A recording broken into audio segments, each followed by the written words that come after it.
What's up? I'm Dan Fredenberg, and this is another chance encounter. Hey, what's up? I'm Dan Fredenberg. I'm a commercial real estate guy. I'm from the internet.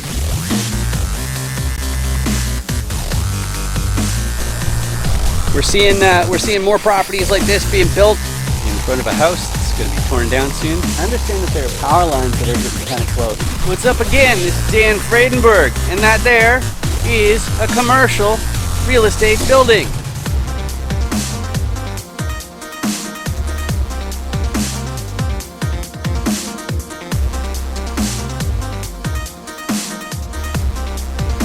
Today I'm joined with Andrew Keel. How you doing today, Andrew? Doing great, Dan. Thanks for having me. Excellent. It's definitely my pleasure, but I gotta admit, I'm particularly excited today because today we are joined by my very favorite audience member. And why is my favorite audience member here? It's because this is a chance encounter where I interview commercial real estate syndicators, buyers, sellers, investors, that sort of person. And you may ask yourself, why would you do such a silly thing? Well, if you've ever heard of off-market deals, sometimes they're called private deals or 506B syndications, then you really ought to know that the SEC requires that you have documentation of your prior substantive relationship, or else they'll get ants in their pants, and we don't want that, do we? But before we get too deep into business and all this excitement of how these different deals work and helping you learn how to effectively communicate on the subject of a commercial real estate deal, Andrew, do you want to say a thing or two about yourself before we get to your business? Sure. Yeah. I'm a husband, father, love fishing. Got into mobile home investing after, flipping residential properties, and then, graduated into mobile home parks back in 2015 and been doing it ever since. I love it. I love it. And so I need to go over to, but wait, check your eight. It's before we get to motivations. I got to say this. Hey, Andrew, I don't know if you have this uncanny ability, but maybe you can look through the camera and down in the user's device, but down there might be this hideous subscribe button. It's an eyesore, and maybe you should okay, it's a dumb joke, but whatever. The five distinct motivations. I've spoken to a whole whack of different syndicators, investors, buyers, and sellers, and whatnot, and everybody has their own unique why. But we need to have some sort of idea in this business on what is going to make this person stick around, because the deals take months to close and years to completely go full cycle. So there's got to be something that makes somebody go through that entire process and not just try and, bail out at a moment's notice. So I found those different reasons really do fit pretty cleanly into these five different categories. And the first one is preservation of purchasing power. What on earth is that? Well, some people don't have a W-2 full-time job. The way they make ends meet is from the proceeds of ownership. So if you are in that situation where the things you own pay you enough that you don't have to work, why on earth would you want to make another acquisition and go through all of that hassle? Well, there's a few scenarios.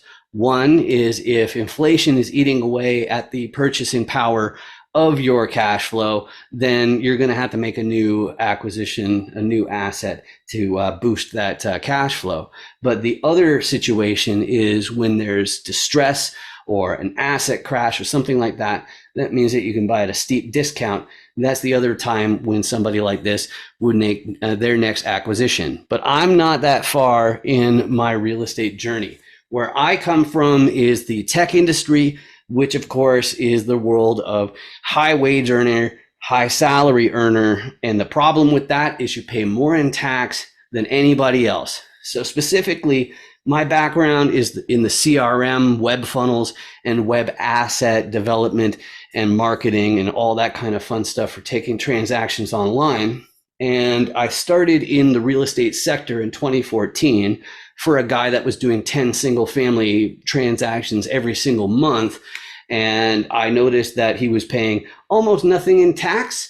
And it made me go, well, how can I pivot to where I'm being rewarded for my effort in the form of deployed capital aka equity. So that's what I'm up to, but that's too subtle, especially for youngsters. A lot of people who are new to the industry, maybe they don't see that one. But if that's the case, quite frequently they're looking to take control of their schedule. Maybe that means that they hustle like crazy for now, and then down the road they get to retire early.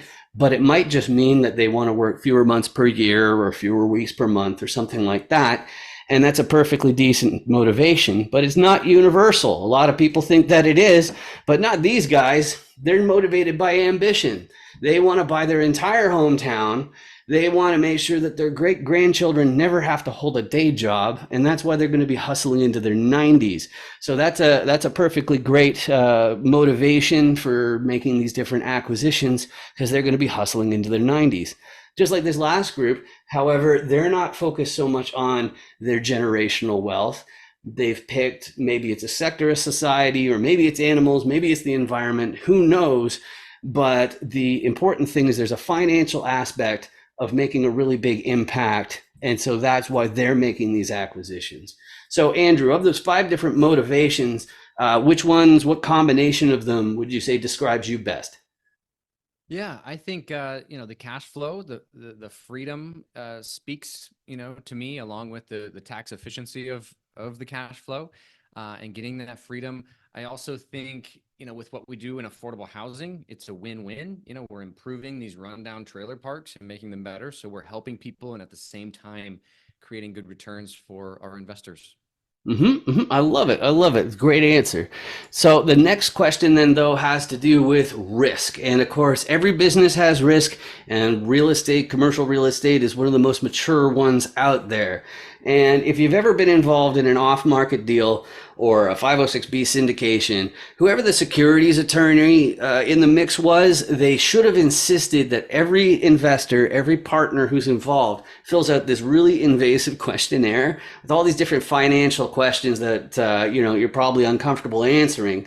But when I went through it, I noticed one question in particular that I didn't feel like the answers were really actionable, and it was the tolerance for risk assessment. So for myself, I've made my own fill in the blanks question. The question is, there are many popular investment asset classes, but I think blank is too risky. So Andrew, it can be inside real estate, it can be outside of real estate. What's too risky for you?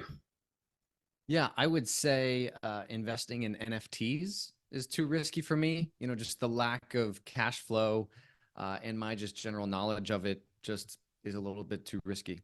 I absolutely love that answer. So it also dovetails into the next question, which is a little bit brainiac. Just suffer through this for a second. It's the favorite deal metrics. And I found that it doesn't matter if you are a spreadsheet junkie or if you're a marketer who doesn't really dive deep into the numbers, you're going to have some favorite deal metrics. And so I like to find out what really makes people's eyes spark up. So the list for those people who have the video not on, I have cash on cash, IRR, cost per door, NOI, that's net operating income, going in cap rate, loan interest, average income, so that means the demographics of the area, the amortization period of the loan, the market versus in-place rent difference, population growth of the area, sponsor record, as in how many deals have gone full cycle, or the waterfall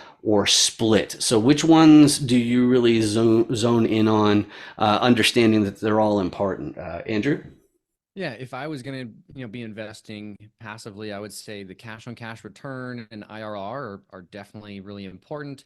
But just knowing, how a pro forma is kind of the best guess, before you buy something, I think the market's really important, and understanding the in-place rents there versus the market, and also the sponsor's track record, I think is a really big one that I spend a lot of time identifying. I love that answer. I'm eating it up like a subscribe sandwich. That thing just kills me every single time. It's not so subtle reminder that I need to pull out the Dan Does Deals Commercial Core Competency Cube with the 6 different roles in a commercial deal. And the whole idea of why I have it is because I want to make sure that you learn how to effectively communicate on the subject of a commercial real estate deal. You need to be able to say who does what. And if you want your own copy of this, it's absolutely free. You can go to dandoesdeals.com. But I did one thing that's really, really dumb, which is I didn't ask for your contact information, so you don't have to put in your email or anything like that. And that really is the cardinal sin of marketing. You never give away your freebie without asking for some sort of contact information. But it's really important to me that you print this out, you make your own cube, and then you practice using these terms so that you can make this business work for you. This only takes 2 minutes to go through, and I go through it in every episode of Chance Encounters. And the beautiful thing is you'll know exactly how Andrew fits into these deals. Even though you're focusing on mobile home parks, the differences are basically minimal. Repositioners are the first role that I need to talk about. They're acquisitions people, so they're doing a whole bunch of paperwork. They're looking at a whole whack of different deals. And you might ask, well, so when it comes down to it, what is this paperwork that these guys are doing to be able to make these acquisitions and whatnot? Well, the first thing they need to do is they need to underwrite the deal. That means they're doing the math, they're doing the arithmetic. They need to do that because they need to figure out, is this seller or broker even telling the truth about how much this property is making? Because but repositioners are called repositioners because they reposition the property. They run it differently. And how are they going to do that? Well, one of the things they have to do, because these are very expensive assets, they have to have a big network of financiers, which are people who deal only with paper and money. So they are not on the GP team. The repositioners has to have these relationships with all these financiers, because if they can secure a more advantageous loan, that goes straight to the bottom line of the property. In other words, they've discovered some upside. But the more traditional spot that the repositioner is going to look for upside is the operations. They're going to stop those Benjamins from going down the toilets. And I imagine that less of what goes down the toilets is Andrew's problem in the mobile home park industry compared to apartments. But no matter what, you got to make that happen. And there's more than to just operations than just collecting rents and all that sort of stuff. Me personally, the contribution I make to asset management comes from me being handy in general, but also the CRM, automation, the web assets. And then the biggest one that I can contribute is, if you understand that vacancy is the real enemy in any kind of real estate, then even if you are doing 100 units or more, outsourcing the property management, you still need to have somebody with some marketing chops if they just can't fill those units. And that's something that I can bring to my GP teams. But the repositioner can only do so much with operations, so they're going to get a contractor team involved to upgrade. Now, of course, in mobile home parks, that's usually to create more pads, but in apartment complexes, it's to make the units nicer. The entire reason to make them nicer is so that the next resident is happy to pay more in rent than the previous one, and then creating that upside. But of course, you can spend endless amounts of money on contracting. You can even gold plate the toilets, but you're not going to get a return on investment. And what I've found is the most important thing, especially if you have the same problem as me. Actually, maybe you've heard this before, but I'm from the internet. So that means I need locals. I need boots on the ground, somebody who can be there in an hour or two, because I'd still be stuck at an airport in an hour or two, and that's not very helpful. So you have to have that local who lives nearby, and they're going to keep an eye on the contractors, make sure that they're not dragging their heels, make sure that they're using proper materials and whatnot, making sure the operations team are sending accurate photos, they're not just sloughing their job. But when the repositioner, let's say it's you, let's say you're an attorney or you're a physician or an engineer, and you decide, hey, I'm going to take over the apartment complex or whatever this commercial property is down the road, and I'm going to do it with my group of friends. We all put in 100K or something like that, and we take it over. Well, the problem is, and your coach or guru may have glossed over this, so listen carefully. When they go to the financier and say, hey, I got this apartment complex, it's 350 units and it's tens of millions of dollars. You don't have, I don't know, say tens of millions of dollars you want to lend us, do you? Well, the financiers are going to require that somebody in the fold, a sponsor or KP, already owns a similar asset, or you're simply not going to be eligible for the loan. So if you want to take over a 350 unit apartment complex or a 350 pad mobile home park, somebody in the fold has to already own a similar asset. On top of that, you need a certain amount of liquidity. And then among the GP team, you need a balance sheet of at least the amount of the loan. But if you have all those pieces, you got yourself a commercial real estate deal. So, Andrew, as far as those pieces of the puzzle, I don't know how integrated you are, how many boxes you and your organization check. I imagine it's all by the time it's done, but what parts do you tend to contribute to the deals? Yeah, I would say mostly the repositioner, analyzing deals, trying to find hidden, upside in those, taking something from a 7 cap that has, vacancy and below market rents and water and sewer that's included in rent. And then what we'll do is we'll acquire the project, we'll infill homes to fill the vacant lots, rehab, hire contractors to rehab the vacant park-owned homes, get those online, sub-meter all of the homes so that we can bill back the water, sewer, and trash so the tenants are paying those instead of the landlord, and ultimately get that 7 cap that we paid for up to hopefully an 11 cap by the end of year 2. That's kind of what we look to do. We also manage in-house, so operations is a big part of that, and overseeing operations and visiting every park every quarter is part of what I do. And so we have our own operations team, that 26 employees in house that I'm helping oversee. And then I'm also the balance sheet partner, the KP, the sponsor. So I have the liquidity and such to guarantee the loans on the front end. And then obviously we're trying to add value to these, get them to qualify for agency financing, which is non-recourse upon the refi. I love it. I love it. And that brings us to the buy box. And when commercial real estate people are asking each other, hey, what you looking for? What's your ideal property? What's your buy box?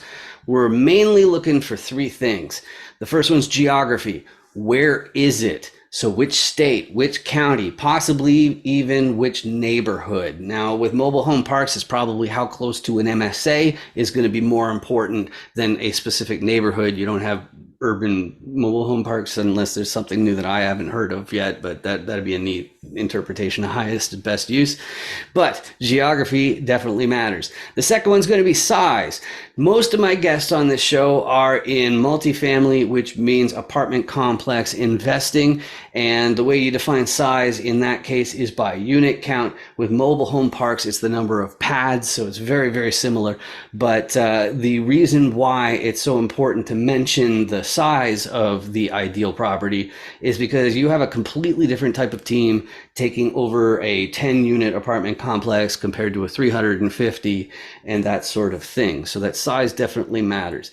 But the third one, I call it desirability. Some people call it class. I don't like the word class because it means two completely different things. And I call those two things the condition and the area. So when you're talking about condition, you're talking about how old is the building, how beat up is the building or the property in that case. And then as far as luxuries and amenities, is it really, really nice with all sorts of really wild things that make it great to live there? Or is it really just a place to, put your head at night? And that's going to be the condition. But as far as the area goes, we're talking about what's the crime rate like where the property is located? What are the school districts like where the property is located? And of course, when they say location, location, location, what they really mean is traffic, traffic, traffic. And that's universal. The idea is if more people pass by a certain location in a given day, it's absolutely going to be more desirable and more valuable than a place that doesn't have many people. And that's regardless of if it's an apartment complex or a mobile home park. But both the area and the condition, they are ranked the same way as you were back in grade school, where you had A plus at the top and then A and then A minus and then B plus and so on. So Andrew, as far as an ideal acquisition, if somebody has the deal in hand, what's really easy to say yes to for you? Yeah, we're looking at a geography of Midwestern secondary and tertiary markets like your Sioux Falls, South Dakotas, your Des Moines, Iowas, your Norfolk, Nebraskas, your Bismarck, North Dakotas. Those are the type of markets we're targeting. Cash flow heavy markets. Size, we're looking for 50 or more lots. And what's really important is the utility setup in mobile home parks. So 50 or more lots on public utilities, city provided water and sewer. And then for a class or desirability piece, we're looking for a C grade asset that we can improve and make a B grade asset. It's an all age community. In mobile home communities, there's some 55 and plus communities. We're looking for all age, affordable housing solutions, not very amenity rich, but C grade and make it a B grade. It's a I love it. bypass. I love it. So then let's talk about people. And my favorite thing about commercial real estate is because you've got these different roles that's multifaceted, people, they're never going to take all of these different sides and do them all by themselves for any meaningful amount of time. They're going to settle down on one or more roles and really focus on that. And because we're doing that, we're always eager to make new referrals, to build new teams. But at the same time, because we all have our own unique skill sets, me with my CRM and automation and whatnot, I tend to be able to help the sponsors and KPs a whole lot better than the others because unlike a new repositioner, they're not going to have the business foundation where it can support a person who's used to handling the kind of data that I have. And so that's why the sponsors and KPs, I'm always eager to talk to them. But of course, the locals and repositioners, I have to talk to all sorts of you as well because I'm from the internet. But Andrew, as far as the people who are out there, if you have any 506B deals, make sure you don't mention them because that'll get the SEC's ants in their pants. But as far as the different roles in a deal, who can you help the most? Um, who can I help the most? I would say, um, geez, who can we help the most? I mean, I'm more the repositioner. I think, we kind of have everything in house, but for code GP type of situations, um, I think, people that find the deal and bring a deal to the table, we would bring into the GP equity and, possibly pay assignment fees and things like that. We've done that in the past. Last year, we paid a $270,000 assignment fee for a park. So, I think that would be the people we could help the most, and then they could help us. That's the bottleneck in our business is finding good deals.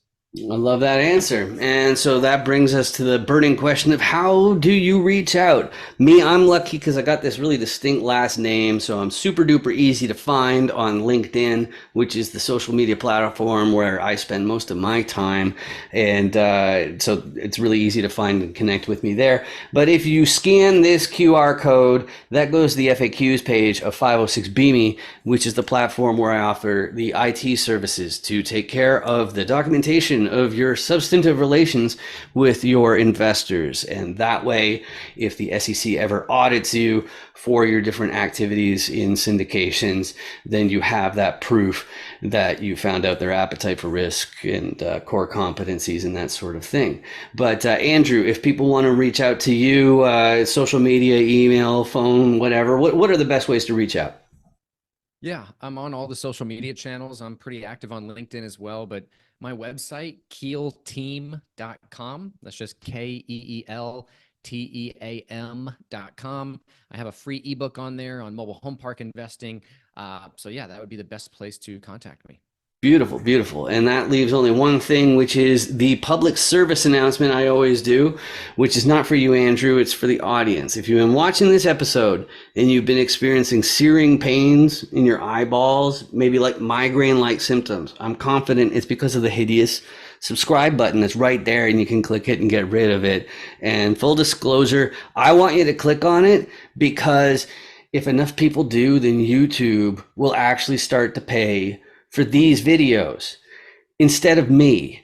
I think that would be amazing. And the trade-off for you, just so we're crystal clear, is my videos may show up on your list of suggestions, but you can go ahead and ignore those suggestions because quite frankly, I just appreciate the fact that you spent this time with me. Just like Andrew, I appreciate you joining me today. This has been great. Yeah, thank you so much for having me, Dan. Awesome. Thanks. Hey there. Are you interested in commercial real estate deals? Would you like to build your network of investors and deal sponsors? Well, the best thing I can do for you is have you appear on a chance encounter interview as featured on dandoesdeals.com. You may know me from 506 BME or as a top commercial real estate voice on LinkedIn. And if I had to think of the top factors in your success in commercial real estate, my top two would be your network and your ability to effectively explain how deals work with effective communication. The 15-minute chance encounter format, it checks both of those boxes, and they ensure that you can share your private deals with me without the SEC calling it a public solicitation. So hop onto LinkedIn. You can see my name is over here, Dan Fredenberg, and search for my name. And the best way to reach me and book that is to message me through LinkedIn. And don't worry, it doesn't matter if you decided to enter this space just last week or 2 weeks ago, or if it was decades ago. It'll be fun and easy to look good. We're just asking multiple choice questions based on your core competencies you look to contribute, your level of sophistication, all that kind of stuff. So I hope to hear from you soon. Thanks a lot. Bye. Hey, what's up? I'm Dan Fredenberg. I'm a commercial real estate guy. I'm from the internet.